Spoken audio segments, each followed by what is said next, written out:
नमस्कृत्य नारायणं नमस्कृत्य नरं चैव नरोत्तमं नरं चैव नरोत्तमं देवीं सरस्वतीं व्यासं देवीं सरस्वतीं व्यासं ततो जयमुदीरयेत् ततो जयमुदीरयेत्। नष्टप्रायेषु भद्रेषु नष्टप्रायेषु भद्रेषु नित्यं भागवत सेवया नित्यं भागवतसेवया भगवती उत्तमश्लोके भगवती उत्तमश्लोके भक्तिर्भवति नैष्ठिकी भक्तिर्भवति नैष्ठिकी। ॐ ज्ञानतिमिरान्धस्य ज्ञानाञ्जनशलाकया चक्षुरुन्मीलितेन येन तस्मै श्रीगुरवे नमः। श्रीचैतन्यमनोभीष्टं स्थापितं येन भूतले स्वयं रूपः कदा मह्यं ददाति स्वपदान्तिकं। वन्देऽहं श्रीगुरोः श्रीयुतपदकमलं श्रीगुरुन् वैष्णवांश श्रीरूपं साग्रजातं सगण रघुनाथान्वितं तं सजीवं साद्वैतं सावधूतं परिजनसहितं कृष्णचैतन्यदेवं श्रीराधाकृष्णपादान् सगण ललिता श्रीविशाखावितांश। हे कृष्ण करुणा सिन्धु दीनबन्धु जगत्पते गोपेश गोपिका कान्त राधाकान्त नमस्तुते। तप्तकाञ्चन गौरांगी राधे वृन्दे वनेश्वरी वृषभानुसुते देवी प्रणमामि हरिप्रिये। वाञ्छाकल्पतरुभ्यश्च कृपासिन्धुभ्येव च पतितानां पावनेभ्यो वैष्णवेभ्यो नमो नमः। जय श्री कृष्ण चैतन्य प्रभो नित्यानंद श्री अद्वैत गदाधर श्रीवासादि गौरभक्तवृंद। हरे कृष्णा कृष्णा कृष्णा हरे हरे हरे राम राम राम हरे हरे। श्रीमद्भागवतम गंगा अवतरण अध्याय 8।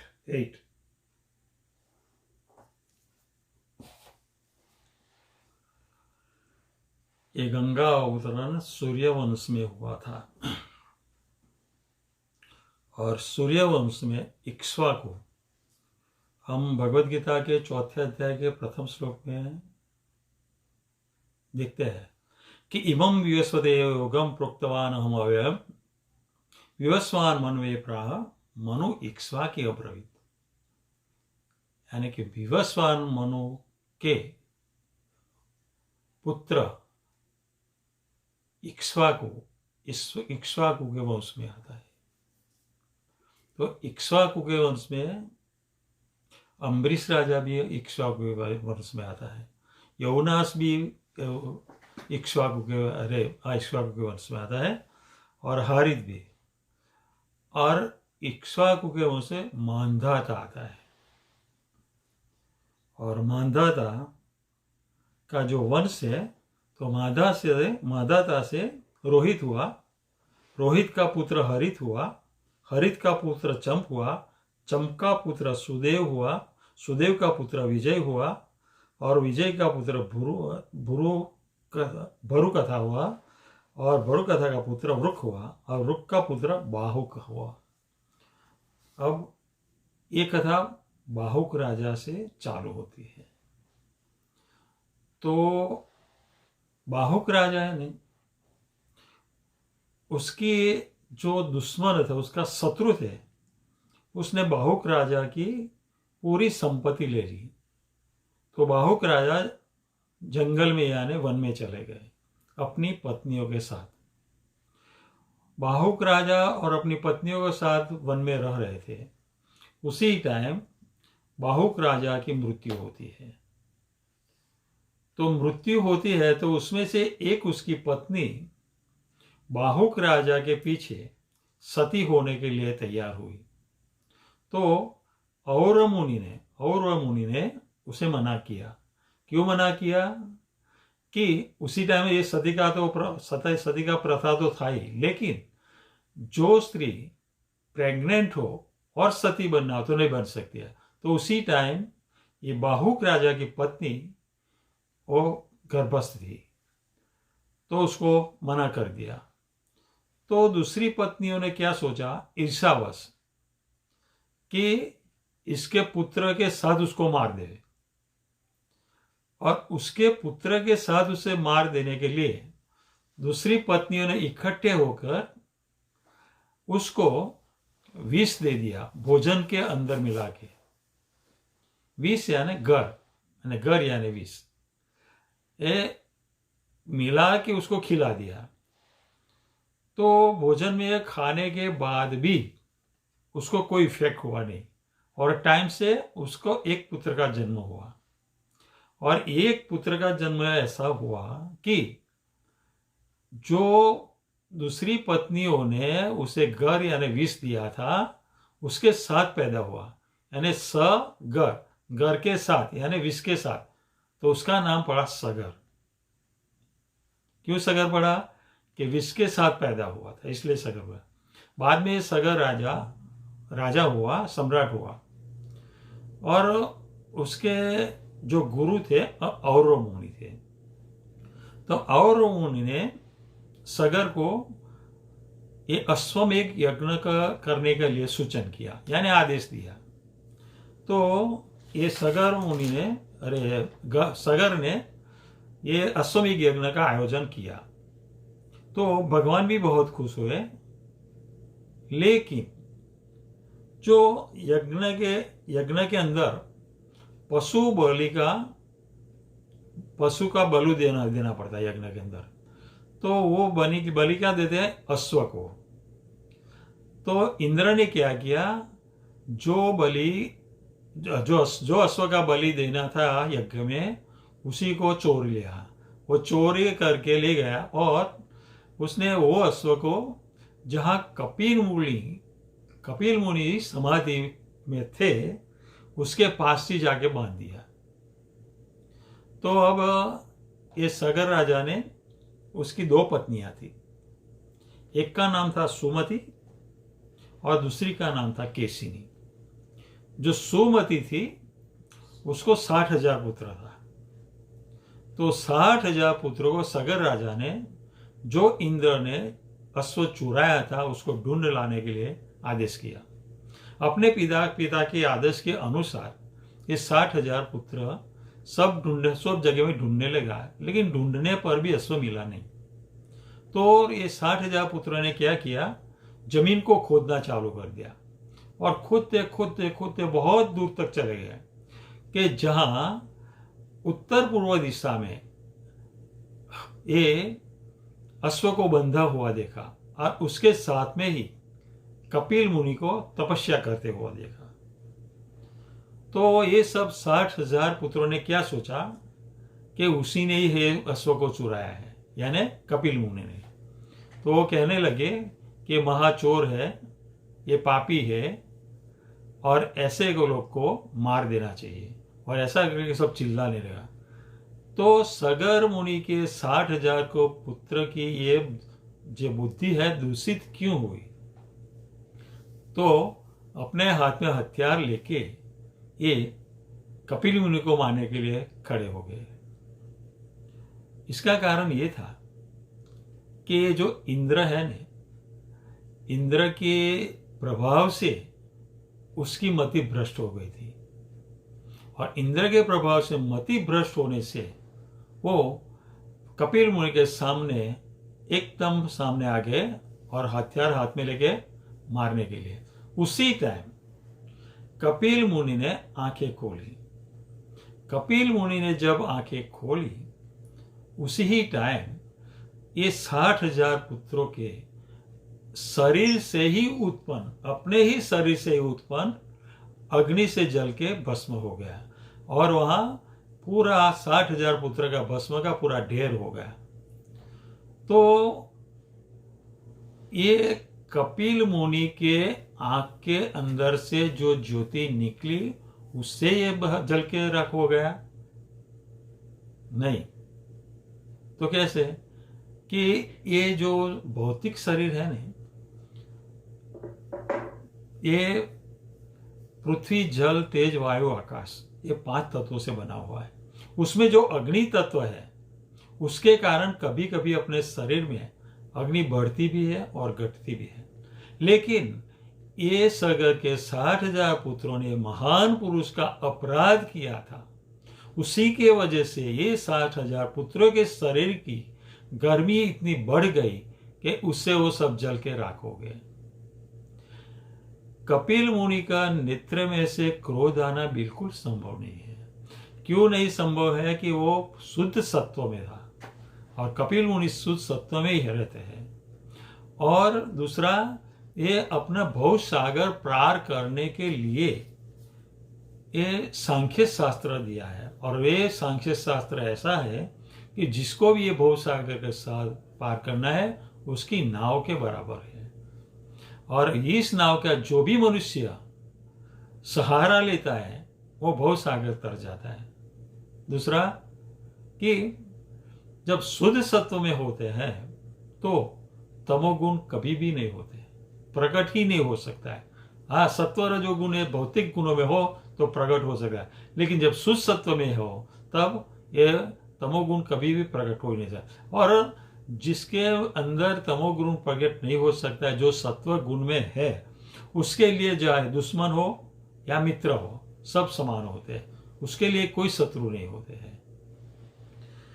अब ये 60,000 पुत्र जल के राख हो गया। तो फिर सगर राजा ने उसको ढूंढने के लिए, उसका दूसरी पत्नी का नाम केसिनी था और केसिनी का पुत्र का नाम था असमंजस। और असमंजस का पुत्र था ये असमंजस अंशुमान। असमंजस का पुत्र था अंशुमान। ये असमंजस कैसा था? दुष्ट था। दुष्ट क्यों था? कि राजा का पुत्र था, फिर भी वो बच्चों के साथ खेलते खेलते वो सरयू नदी के पास ले जाता था और नदी में फेंक देता था। हर रोज एक को फेंक देता था। तो ये सब बच्चे कम होने लगे। तो जिसके बच्चे गुम हो गए तो उसके माँ बाप ने राजा से फरियाद की कि हमारे बच्चे गुम हो गए हैं। तो राजा ने सोचा कि उसके पीछे कोई राज तो होना चाहिए। तो वो आदेश किया कि ये कौन है उसके लिए तपास करो। तो तपास किया तो पता चला कि ये तो राजा का पुत्र खुद ही ऐसा करता है। असमंजस का ये जो सगर है उसको बहुत प्रिय था ये। तो उसको क्या है, उसके बाद जो प्रेम था उसको काट दिया और दूसरा क्या किया, उसे राज्य से अपने निकाल कर दिया। तो ये राजा का पुत्र होके ऐसा दुष्ट काम क्यों करता था? तो जो असमंजस था वो पूर्व जन्म में योगी था, और योगी था और योगी होने के बावजूद कुछ गलतियां की वजह से वो भ्रष्ट हो गया था। तो उसको उसके बाद यहां जन्म लेना पड़ा था। लेकिन जब वो योगी था और जो उसकी स्मरण शक्ति थी, वो शक्ति ये जन्म में भी चालू थी कि मैं योगी था और मैंने ऐसा कुछ गलती कर दिया, इसके हिसाब से मुझे जन्म लेना पड़ा है। तो उसका मन यह राजा के राज्य में नहीं लगता था। उसने सोचा है कोई ऐसा गलत काम करे, ऐसा दुष्ट काम करे तो राजा मुझे यहां से निकाल देगा, तो मैं चला जाऊंगा। तो अब क्या हुआ कि ये जो जिसके बच्चे को डुबा दिया था वो सरयू के जल में फेंक के, उसके माता पिता है, वो राजा खुद थे, सब इकट्ठे थे। उसी टाइम असमंजस ने क्या किया कि उसको अयोग शक्ति की तो मालूम थी तो अपनी योग शक्ति से जिसको सरयू जल में फेंक दिया था वो सबको जिंदा कर दिया और सबको माता पिता को अपना अपना पुत्र दे दिया। तो इससे सब खुश हो गए। लेकिन उसको यहां से निकलना, राजा ने देश निकाल तो कर ही दिया था, तो वो तुरंत ही वहां से निकल गया। अब उसका पुत्र अंशुमान थे। तो अंशुमान को सगर राजा ने कहा कि जो इंद्र अपने अश्व को चोर के ले गया चोरी करके, उसको तुम ढूंढ लाओ। तो अब अंशुमान ने क्या किया कि उसने अपने चाचाओं ने जो पथ को खोद दिया था, जो पृथ्वी खोद दी थी, वो पथ का अनुसरण किया और वो पथ के चलते चलते वो कपिल मुनि के आश्रम तक पहुंच गया। तो उसने देखा कपिल मुनि समाधिस्थ थे और अश्व पास में ही बंधा हुआ था। तो उसी टाइम ये राजा ने, ये अंशुमान ने ये कपिल मुनि को दंडवत प्रणाम किया और बहुत सारी स्तुतियां की। और स्तुति में स्तुति करने से ये कपिल मुनि प्रसन्न हो गए और राजा को कहा कि अश्वयम नियता वत्स, ये तुम्हारा अश्व है, उसको ले जाओ। वत्स पितामह पशुस्तव, ये तुम्हारा पितामह का है ना, कि तुम्हारा दादाजी है ना, बाबा जी था, उसका ये अश्व है जो चोरी हुआ था। इमे च पितरौ दग्धा गंगाभ्यो अर्हन्ति, और ये जो 60,000 पुत्र की राख का जो ढेर पड़ा है, अगर उसका उद्धार करना चाहते हो तो उसको गंगा स्नान कराएंगे तो ही उसका उद्धार हो जाएगा, न इतरतः, इसके सिवा कोई उपाय है नहीं। तो फिर अंशुमान ने कपिल देव की प्रदक्षिणा की, नमस्कार किया और अश्व को लेकर सगर राजा के पास अपने राज्य में आ गया। और ये सगर राजा ने जो उसका जो अनुष्ठान बाकी था अश्वमेध का, वो पूरा कर दिया। और फिर सगर राजा उम्र से ये हो गए थे, तो वह सब राज्य का कारभार अंशुमान को सौंप दिया और सगर राजा खुद जंगल में चले गए और मुनि के आदेश के अनुसार, और वहाँ भगवान की तपस्या करके भगवान को धाम को प्राप्त हुए। अब अंशुमान ने अपने चाचाओं का उद्धार करने के लिए, गंगा जी को प्रकट करवाने के लिए, गंगा जी को नीचे लाने के लिए, जमीन पे लाने के लिए कठोर तपस्या की। और कठोर तपस्या करते करते अंशुमान भी मृत्यु हो गई। तो अंशुमान का पुत्र था दिलीप। तो दिलीप ने भी अपने पिता के अनुसार, अपना पिता का राह के अनुसार उसने भी तपस्या की। उसने बहुत तपस्या करने के बाद वो भी मर गया। अब दिलीप का पुत्र था भगीरथ। तो भगीरथ राजा ने भी अब कठोर तपस्या करनी चालू कर दी। इतनी कठोर तपस्या की तो गंगा जी भगीरथ के सामने प्रकट हुआ। कैसे प्रकट हुआ? दर्शयामास तम देवीं प्रसन्ना वरदास्मिते इति उक्तः स्वमभिप्रायं संशौ अनतो नृपा। कि भगीरथ राजा के सामने ही गंगा जी प्रकट हो गए, गंगा माता, और कहा कि मैं तुमको वरदान देने के लिए तैयार हूं, तो आपका अभिप्राय बताइए कि मुझे क्या है राजा, आपका अभिप्राय। तो राजा ने, यानी कि भगीरथ ने, ये अपने चाचाओं का उद्धार करने के लिए उसका जो जल का छंटकाव करना था, इसलिए गंगा को नीचे आना है। तो ये गंगा माता ने उसका ये तो स्वीकार लिया कि मैं वरदान देती हूँ, मैं दूंगी, लेकिन ये जब मैं यहाँ आऊंगी, उसे आने में मुझे थोड़ी तकलीफ होगी। तो क्या होगी वो बता रहे हैं कि कोऽपि धारिता वेगम पतंत्या में महितले अन्यथा भूतलम बीत्वा नृपयास्ये रसातलम। ऐसा कौन है जो मुझे धारण कर सकता है, यानी कि मेरी धाराओं को धारण कर सकते हैं, क्योंकि मेरा वेग इतना प्रबल है कि वो पतंत्या महितले के जमीन के नीचे चला जाए। कहां तक? रसातल तक चला जाएगा। मेरा प्रवाह इतना तेज है, अगर मैं जमीन पे डायरेक्ट आ गई तो मेरा प्रवाह नीचे जमीन के तले रसातल तक चला जाएगा। और दूसरा कि कीच अहम न भुवम यास्य नरापम अपि अमृजंती अगम मृजामी तद अगम क्वाहम राजन तत्र विचिंतता।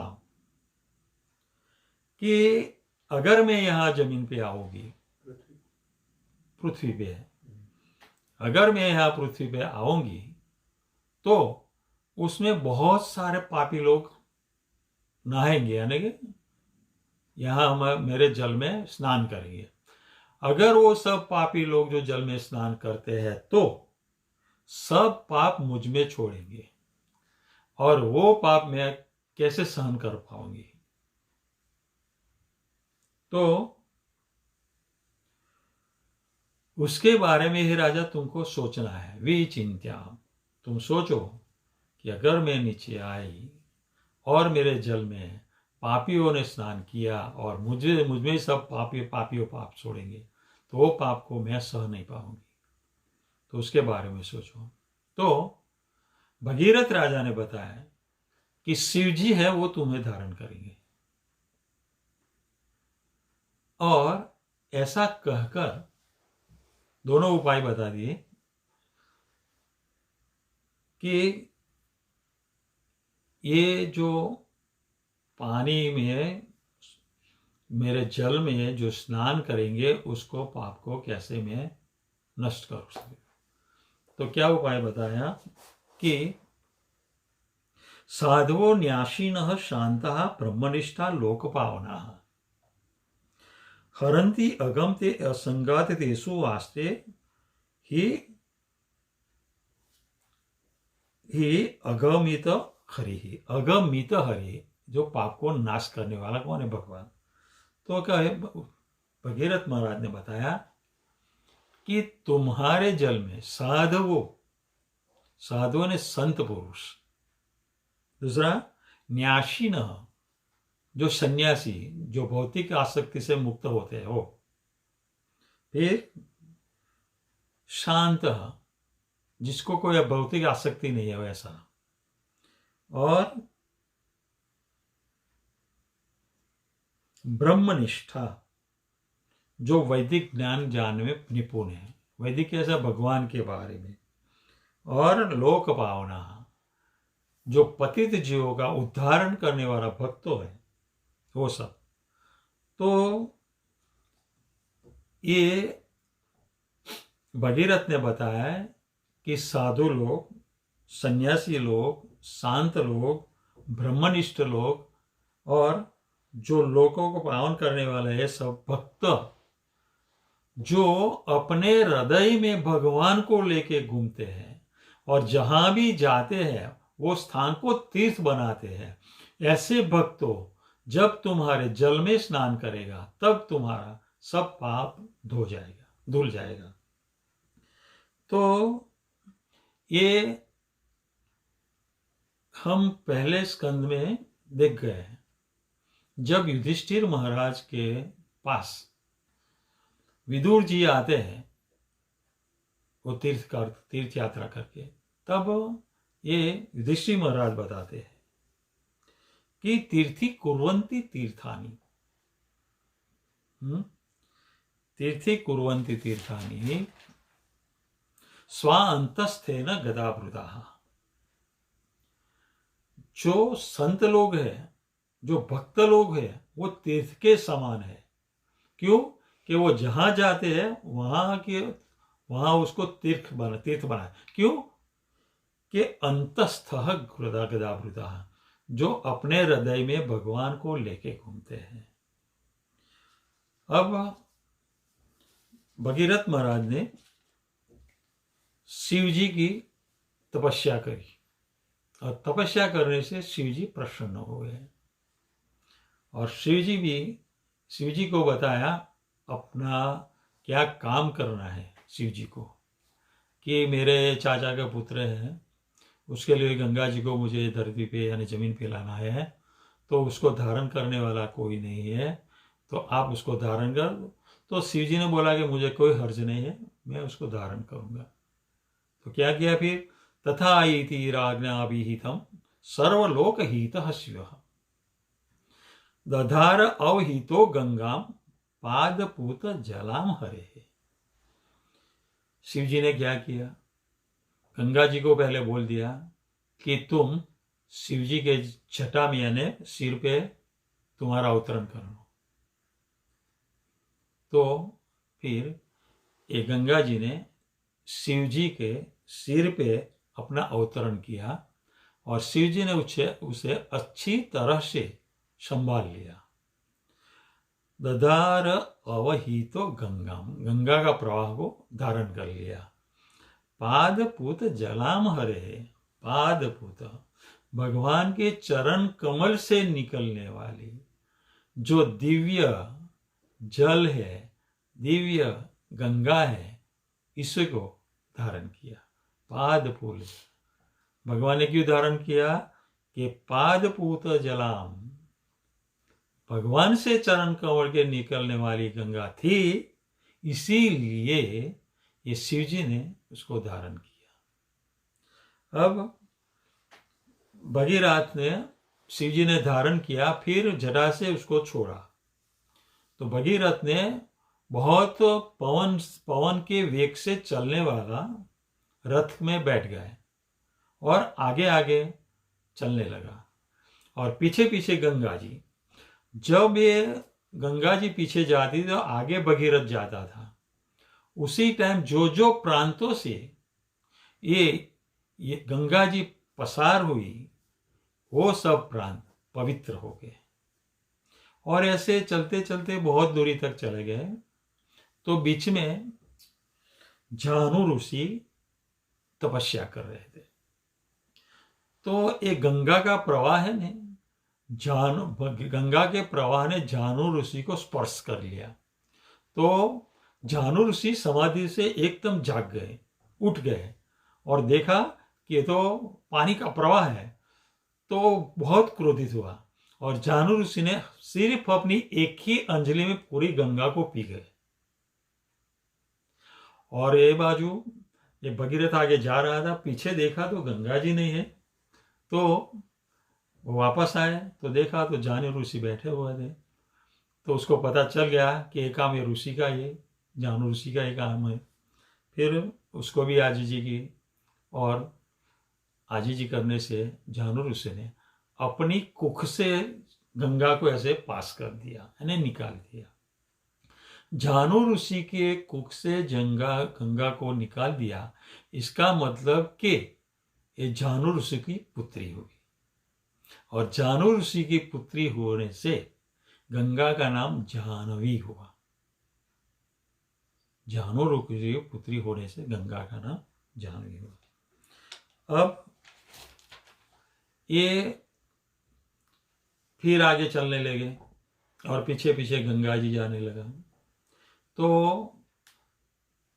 जहां अपने चाचा यानी कि अपने पूर्वजों की जो 60,000 पूर्वजों थे, उसकी जो राख का ढेर था, वहां गंगा जी को ले आया और गंगा जी को उसमें छंटकाव किया और तुरंत ही वो जो 60,000 पुत्र था उसका स्वर्गलोक में वास हुआ। तो इस तरह ये गंगा अवतरण हुआ। हम देखते हैं, हम जब कोई भक्त होता है तो गंगा जी को स्नान करने के गंगा में जाते हैं और गंगा में स्नान करने जाते हैं तो वो क्या गंगा जी को देते हैं? वो गंगा जी में से ही वो अपना जल लेता है और गंगा जी को फिर वो अर्पण करता है और गंगा की पूजा करता है। अगर वो अपने हाथ में एक अंजलि जल ले लेता है भक्त, तो उसमें से गंगा का पानी कम नहीं हो जाता है। अगर वो जल फिर से गंगा में डाल देता है तो एक अंजलि से गंगा का पानी बढ़ भी नहीं जाता है, लेकिन क्या होता है? माता जी की आराधना होती है, उसमें भाव होता है, उसमें भक्ति होती है। उसी तरह पस्प पुत्रम फलम तोयम ये में भक्ता प्रयच्छति, हम भगवान को पत्र पुष्प फल तोय भगवान को अर्पण करते हैं। भगवान को स्वीकारने से या नहीं स्वीकारने से कोई मतलब नहीं है। क्यों? कि वो सब तो भगवान का ही है। भगवान स्वीकार या न स्वीकार उससे तो कोई मतलब नहीं रहता है ना, वो तो भगवान का है। लेकिन भक्त के लिए है क्या? भगवान की अर्चना पूजा करके भगवान भक्त को उसका फल प्रदान होता है, यानी कि उसी पूजा से भगवत धाम प्राप्त करता है। तो हमें इसे समझना चाहिए कि अगर हमारी संपत्ति हमारे पास है और हम हमारी संपत्ति को भगवान की सेवा में लगाते हैं, तो ऐसा कभी मत सोचो कि ये संपत्ति मेरी है और मेरी संपत्ति से मैं भगवान की पूजा कर रहा हूँ। नहीं, ये देने वाला भगवान है, पूरी संपत्ति भगवान की है और भगवान की संपत्ति अर्पण करते हैं, उसमें तुम कुछ ज़्यादा करते नहीं। हम कुछ भी करते नहीं, भगवान का है, भगवान को अर्पण कर, लेकिन भगवान को हमको उसका धाम प्राप्त करवा देता है। हरे कृष्णा। क्वेश्चंस कोई?